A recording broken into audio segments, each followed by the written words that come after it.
A cidade natal de Voz não estava em nenhum mapa de rotas comerciais. Não porque fosse pequena ou insignificante, porque havia sido sistematicamente removida de mapas ao longo de décadas por mãos que sabiam exatamente o que estavam apagando e por quê. O endereço no registro que Camonji havia retirado do edifício da cidade que houve não dava o nome da cidade. Dava coordenadas. E as coordenadas levavam a um lugar que as cartas geográficas disponíveis representavam como território não habitado entre dois reinos. Território vazio. Que se revelou, após 2 dias de caminhada, ser uma cidade de pedra escura com muros baixos e grossos, e torres que olhavam para dentro em vez de para fora. Uma cidade construída para guardar.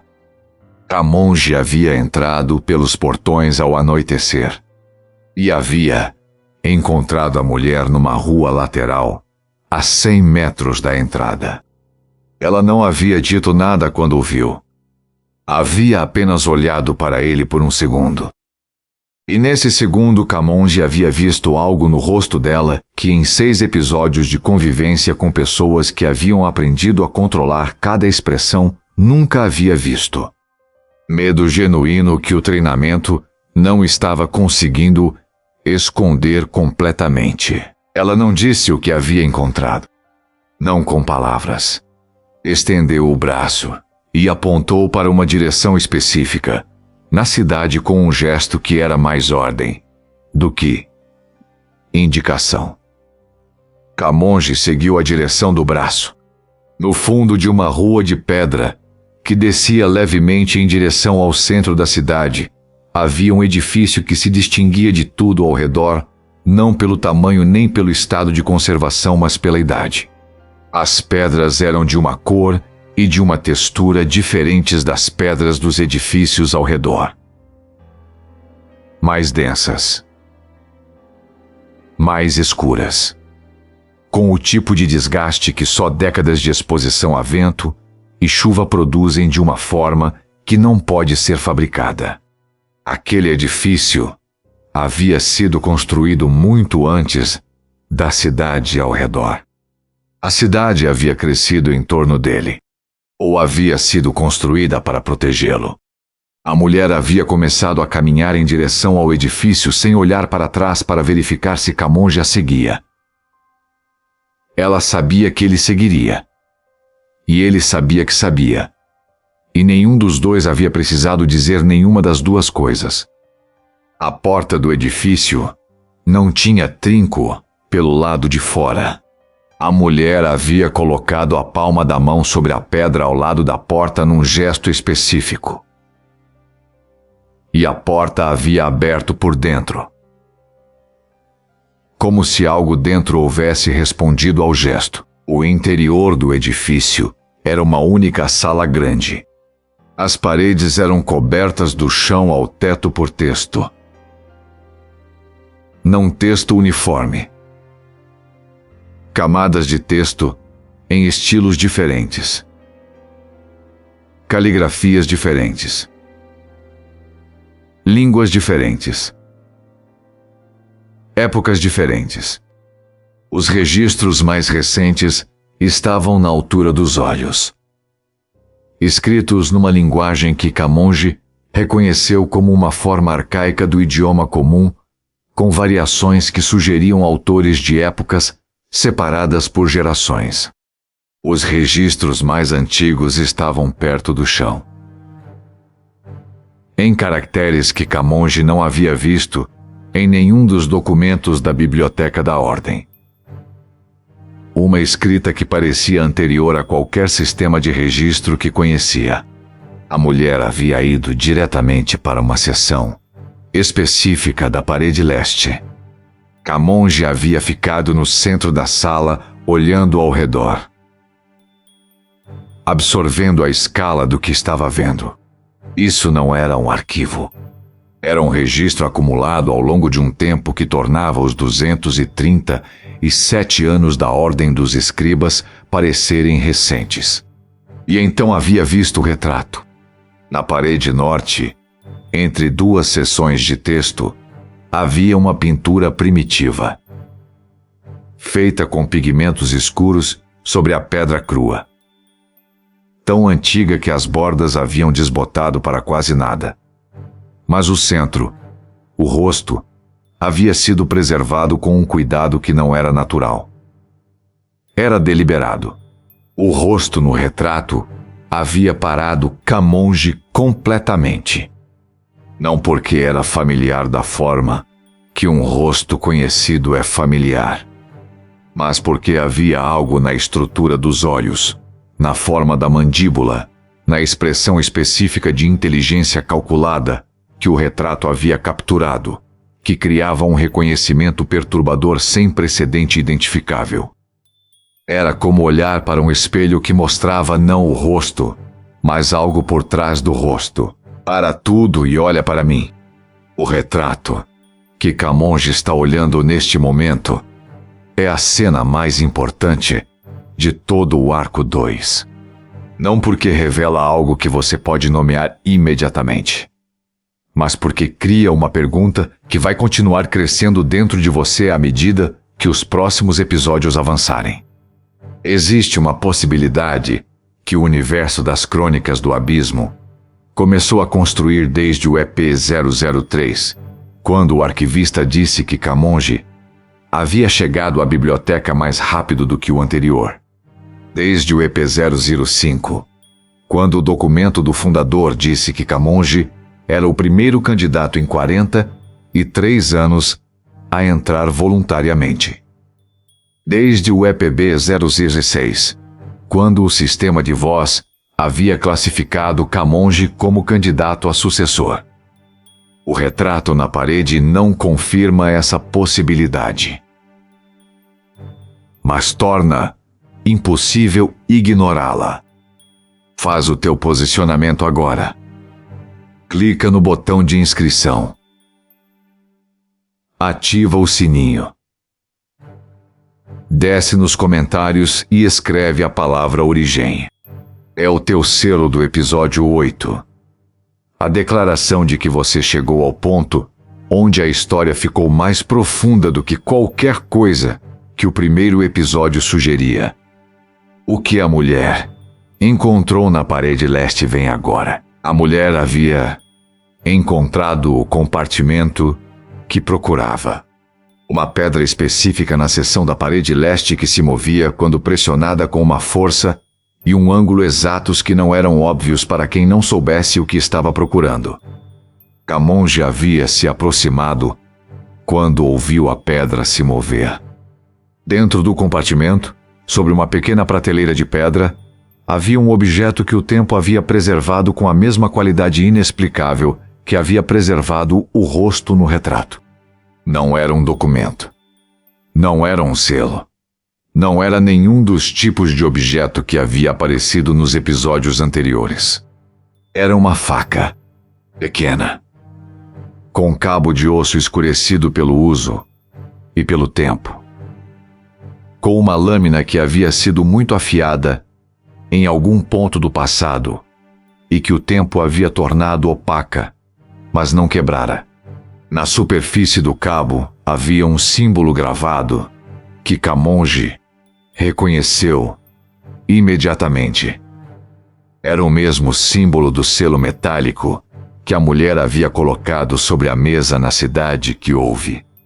A mulher havia pegado a faca com as duas mãos, com um cuidado que não era o cuidado de quem toca algo frágil. Era o cuidado de quem toca algo que pertenceu a alguém que não deveria ser esquecido. Ela havia olhado para Camonge sobre o objeto e havia dito apenas uma coisa. Disse que o símbolo no cabo era o símbolo do nome 186 do pai dela, uma faca que pertenceu ao nome 186, guardada num compartimento dentro do edifício mais antigo da cidade natal de Voz. Camonge ficou com essa equação por exatamente o tempo que levou para ouvir um som vindo da direção da porta principal. Não um som de alguém tentando entrar. Um som de alguém parando do lado de fora. Ele havia chegado até a porta num movimento silencioso e havia olhado pela fresta. 3 figuras na rua, paradas, olhando para o edifício com a atenção específica de quem havia recebido informação sobre ele e estava aguardando instrução sobre como proceder. Não eram guardas da cidade. Não usavam armadura, nem carregavam armas visíveis. Usavam roupas comuns. E ficavam parados com uma imobilidade que não era natural em pessoas comuns esperando por qualquer coisa. Era a imobilidade de pessoas treinadas para esperar de forma que não chamasse atenção. O mesmo treinamento que havia reconhecido nos trabalhadores do edifício da cidade que houve. Intermediários de voz. A mulher havia se posicionado ao lado de Camonge, sem que ele precisasse chamá-la. Havia visto o que ele estava vendo pela fresta. Havia dado meia volta, sem hesitar, em direção à parede dos fundos. A passagem pelos fundos havia levado a uma viela que desembocava 3 ruas adiante numa praça pequena com uma fonte seca no centro. Haviam caminhado em silêncio por 10 minutos até chegarem a um local que a mulher conhecia e que havia identificado como provisoriamente seguro. Um quarto alugado sob um nome que não pertencia a nenhum dos dois, em cima de uma estalagem de baixo movimento. A faca estava sobre a mesa entre eles. A mulher havia explicado o que levara 23 anos para entender sobre a faca e sobre o edifício onde havia sido encontrada. O pai dela havia desaparecido quando ela tinha 12 anos. Mas antes de desaparecer havia deixado para ela, escondido dentro de um livro que ela só havia encontrado aos 18. Uma única pista. Uma descrição de um edifício numa cidade sem nome. Com coordenadas que ela havia levado anos para converter em localização real. E uma instrução simples, que se ela um dia encontrasse esse edifício e encontrasse dentro dele qualquer objeto com o símbolo da família, que soubesse que o objeto não havia sido deixado por acidente. Havia sido deixado como prova. Prova de que o nome 186 havia chegado até aquele edifício antes de desaparecer. Havia descoberto algo dentro dele. E havia escondido a prova do que havia descoberto num lugar que só a própria filha saberia procurar, porque só ela conhecia a instrução. A faca não era apenas um objeto pessoal. Era evidência de que o nome 186 havia estado dentro do edifício mais antigo da cidade natal de Voz. E havia descoberto algo lá dentro que o sistema havia precisado apagar junto com ele. Camonge havia ouvido tudo isso em silêncio. E então havia feito a pergunta que tornava todo o resto inevitável. Perguntou o que havia nas paredes do edifício que o pai dela havia descoberto. A mulher havia olhado para a faca por um momento longo. E então havia dito que havia uma seção de texto no registro mais antigo da parede leste que havia passado a maior parte da sua vida tentando decifrar. Que havia conseguido decifrar 3 dias antes de Camonge chegar à cidade. E que o que estava escrito ali explicava não apenas o que Voz era, explicava de onde Voz havia vindo. E por que nenhum dos 218 havia conseguido terminar o que havia começado. Não porque fossem menos inteligentes. Porque nenhum deles havia chegado até aquele edifício. O que você está testemunhando neste episódio é algo que vai muito além de uma revelação narrativa. É a demonstração de como o conhecimento sobre a origem de um sistema é sempre mais poderoso do que o conhecimento sobre o seu funcionamento atual. Você pode passar décadas estudando como uma estrutura opera, como ela toma decisões, como ela identifica e neutraliza ameaças, como ela se adapta, mas sem entender de onde veio e por que foi criada. Você está sempre reagindo a sintomas sem chegar à causa. Isso é verdade na história de Camonji. E é verdade em qualquer sistema que você enfrenta na sua vida hoje. O trabalho que parece injusto, mas você não entende por que funciona dessa forma.